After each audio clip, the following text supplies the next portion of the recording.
வாழைப்பூ வடை எப்படி செய்கிறதுன்னு தான் இன்றைக்கி சொல்லித்தர போகிறேன். வாழைப்பூ நம்ம ஒன்று வாழைப்பூவில் துவரம் வச்சுக்கிடலாம். பச்சடி மாதிரி நிறைய பேர் வைப்பாங்க. நம்ம வந்து சாயங்காலம் நேரத்துக்கு டீக்கும் வாழைப்பூவில் வடை போட்டு சாப்பிட்டா நல்லாயிருக்கும்.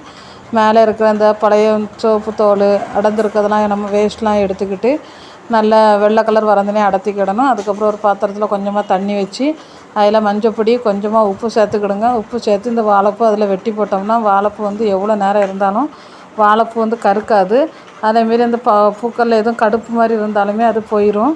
எத்தனை மணிக்கூர் நீங்கள் தண்ணியில் போட்டுட்டு கொஞ்சம் இருந்தாலுமே இந்த பூ கருக்கவே செய்யாது. நம்ம எடுக்கும்போது வெள்ளை வெள்ளைன்னு குருத்து மாதிரியே தான் இருக்கும். அப்படி நம்ம வேணால் நீங்கள் வந்து வாழைப்பூ வந்து இந்த மாதிரி போட்டு பாருங்க, நல்லா உங்களுக்கு வித்தியாசம் தெரியும். வர நம்ம உளிக்கிறையில் நல்லா குட்டியாக குருத்தாக இருக்கிற பூவெல்லாம் வந்து தனியாக மேலே உள்ள இந்த மஞ்சள் கலரை மட்டும் எடுத்துக்கிட்டு கல்லணை மட்டும் எடுத்துக்கிட்டு நம்ம இதேமாரி வெட்டி போட்டுக்கலாம். அதுக்கப்புறம் வந்து இந்த மாதிரி நம்ம அந்த காலத்துலலாம் ஈக்கள் வச்சு எடுப்பாங்க. இப்போ இந்த விக்ஸ் வச்சே நம்ம அடித்து எடுத்துக்கிடலாம். எடுத்தோன்னா அதில் உள்ள நூல் அதில் உள்ள வேஸ்ட் எல்லாமே நம்ம கையில் அழகாட்டு வந்துடும். அதுக்கப்புறம் நம்ம இந்த மாதிரி எடுத்தோன்னா அதில் உள்ள நூல் வந்துடும். நிறைய பேருக்கு வாழைப்பூ வந்து வெட்டி எப்படி அது நூல் எடுக்க தெரிலன்னு இருப்பாங்க. இந்த வீடியோ அவங்களுக்கு நல்ல யூஸாக இருக்கும். நான் இன்றைக்கி வடை போட போகிறேன். வாழைப்பூ வெட்டி நல்லா அழகாக தண்ணியை இருத்து வச்சு வாழைப்பூ போட்டுக்கிடலாம். அதுக்கப்புறம் வந்து பல்லாரியை குட்டி குட்டியாக கட் பண்ணி வச்சுருக்கேன், அதையும் சேர்த்து அதுக்கப்புறம் கொஞ்சமாக கருவேப்பிலையும் சேர்த்து போட்டிருக்கு.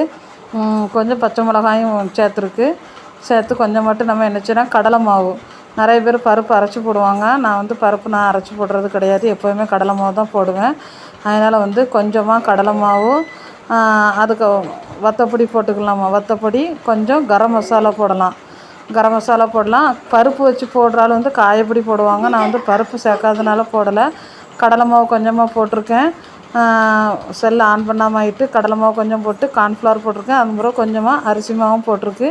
தேவையான அளவு உப்பும் போட்டு நல்லா நம்ம பிசைஞ்சோம்னா நல்லா பிசைஞ்சிக்கணும். சிலது அந்த வாழைப்பூவில் இருக்க தண்ணியே கொஞ்சம் நார்மலாக இருக்கும். இன்றைக்கி கொஞ்சம் பிசையும் போது இல்லைன்னா கொஞ்சமாக தண்ணி நம்ம தொளிச்சிக்கிடணும். ஊற்றலாம் கூடாது. ஊற்றுனீங்கன்னா வாழைப்பூ வந்து நல்லா குழுன்னு ஆயிரும்.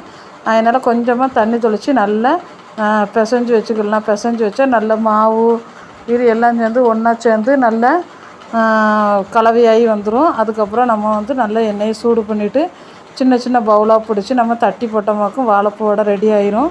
ஃப்ரெண்ட்ஸ், வீடியோ பிடிச்சிருந்தா லைக் பண்ணுங்கள், ஷேர் பண்ணுங்கள், கமெண்ட் பண்ணுங்கள். அதேமாதிரி எண்ணெய் நல்லா ஹீட்டான பிறகு நம்ம வந்து வடை போடணும். அப்போ தான் அந்த வடை நல்லா பொரிஞ்சு வரும். நல்ல எண்ணெயை ஹீட் பண்ணிட்டு ஸ்லிம் ஃப்ளேவில் வச்சுக்கிட்டு அதுக்கப்புறம் போட்டோம்னா தான் உள்ளே டீப்பாக உள்ள அந்த பூவெல்லாம் நல்லா வெந்து நல்லா சாஃப்டாக அழகாட்டு நமக்கு கிடைக்கும். அதனால் பொறுமையாக கொஞ்சம் போட்டோம்னா வரும். இதே பக்கோடா மாதிரியும் போடலாம் பிடிச்சி. ஆனால் வடையாக போடும்போது நல்லாயிருக்கும். வீடியோ பிடிச்சிருந்தா லைக் பண்ணுங்கள், ஷேர் பண்ணுங்கள், கமெண்ட் பண்ணுங்கள். வாழைப்பூ வடை ரெடி.